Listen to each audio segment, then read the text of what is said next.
Hey everyone, it's Jeannie with Talk To Me Tuesday. It is Tuesday, February the 14th. I'm hoping everyone's had a wonderful week, a wonderfully crafty week. Um, Jennifer finished up the quilting on my Off the Beaten Path quilt. I am just so overly excited about it. She did an absolutely amazing job. We went a patriotic route with little flags and stars and it just turned out absolutely amazing. I know it was an undertaking for her. First of all, the quilting was quite detailed, and then the quilt was also like huge. So I appreciate all the hard work that you put into it, and it looks absolutely amazing. I'm so happy with it. I just powered through the binding, wanted to get that done. It had a lot of red in it, red and white, so when I washed it, I went overboard with the color catchers. I actually washed it twice because I was really trying to be careful about the red bleeding over. Even though I did pre-wash the red, I still felt the need to do that. The color catchers turned out pink, which is a good sign. They wasn't like bright red. And the next thing that I have been working on is my Ripley tomato quilt. I have finished all of the font pieces. Well, I'll just give y'all a scan because it's quite a bit. Just kind of, y'all have already seen the tomatoes, but I have finished up most of the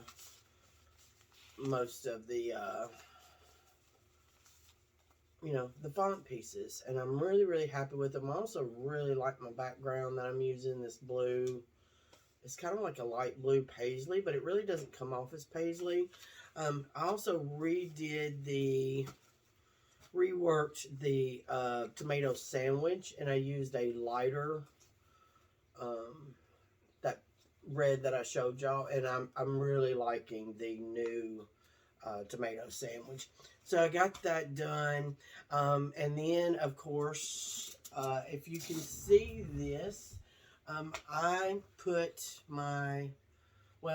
made our town courthouse into a paper piece pattern.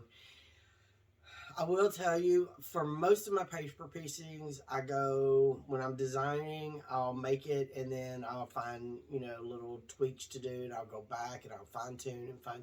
Next thing you know, I've done put like 20 extra hours into a pattern. On this one right here, once I got it to where it was sewable, where I could actually make it, I didn't do any fine tuning because I figured, who's going to want my courthouse in a quilt other than me?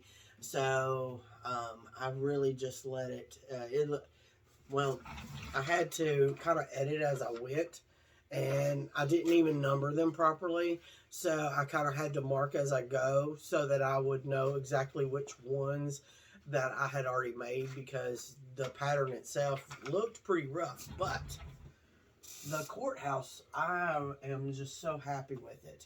I really do like it, and I don't know, I would have never thought that I could have got, the courthouse onto a quilt. I was thinking about making a few other things, but now I'm kind of thinking I just want to put it together. I don't want to go overboard. I've already got some pretty bold pieces going on the quilt, so I kind of think that I'm going to stop there and just finish it up. I still have the border to do. I have a little border that I made for it, and very simple, but I think it's going to be very pretty. So working on that. Anyways, hoping everyone had a wonderful Valentine's Day. Y'all have a wonderful week, a crafty week, and I will see y'all next week. Bye!